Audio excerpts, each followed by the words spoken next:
শুভ দুপুর বন্ধুরা। কারণে অকারণে ব্লগের আমি শিপ্রা বলছি। আজকে তোমাদের একটা কথা বলবো।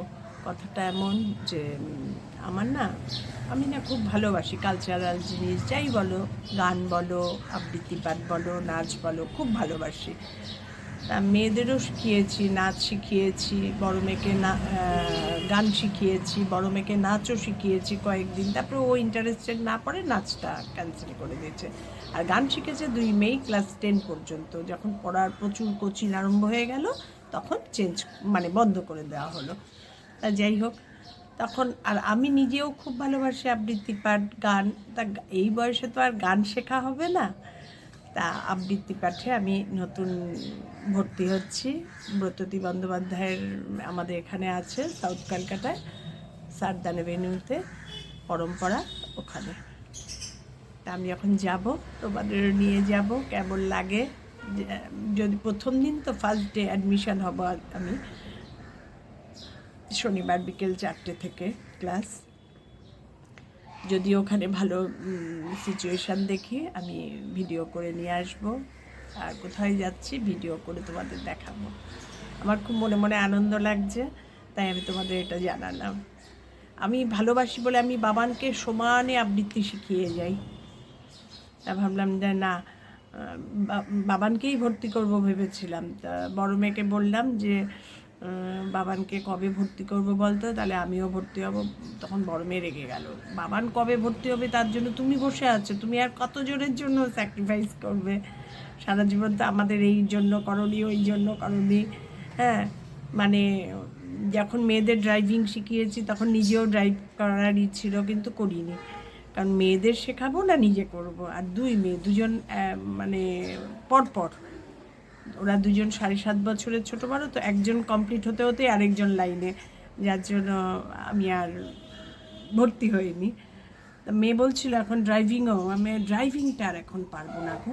বড় ছোটো মেয়েও বললো না দরকার নেই, এখন এত প্রেশার নিতে পারবো না।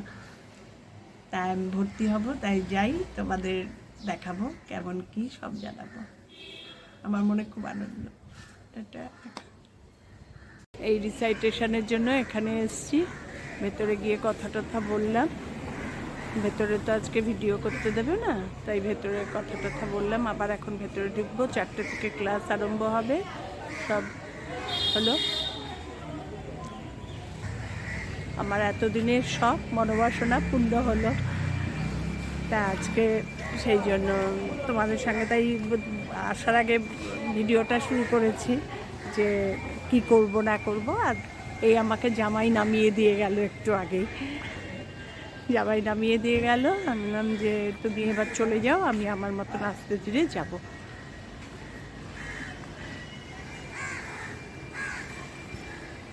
এতদিন তো মেয়েদের মানুষ করলাম, তারপরে মেয়েরা মানুষ হয়ে যাওয়ার পর আবার দায়িত্ব পড়ে গেল মাকে দেখার। তারপরে মাও চলে গেলেন, এখন আমি এক হাত পা ঝাড়া, কী করবো আর বলো। এখন এইসব নিয়েই থাকবো তোমাদের সঙ্গে, তাই এটা একটু শেয়ার করলাম। সারদান এভিনিউতে ব্রততী পরম্পরা, ব্রততী বন্দ্যোপাধ্যায়ের রিসাইটেশন একটা সেন্টার।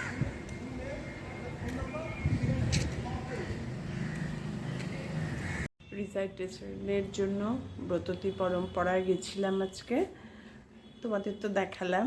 ওখানে প্রথমে কথা বললাম, তোমাদের দেখিয়ে ভেতরে ঢুকলাম, কথা টথা বলে।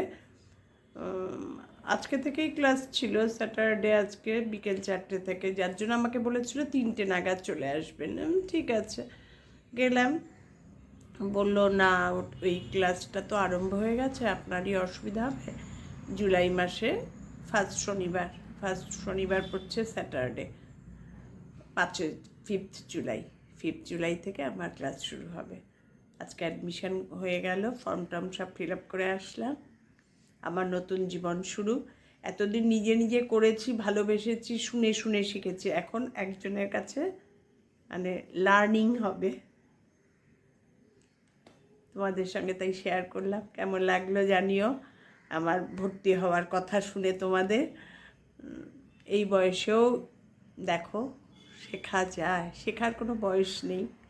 আমাকে দেখে সবাই ওখানেও খুব হলো, ওখানে অবশ্য আমাদের এই বয়সীরাই সবাই আসে। বললো যে খুব ভালো লাগলো আপনাকে দেখে। ঠিক আছে, টাটা। তোমাদের এই সুখবরটা দেওয়ার জন্য এই ভিডিওটা অন করলাম যে আমি অ্যাডমিশন হয়ে গেছি।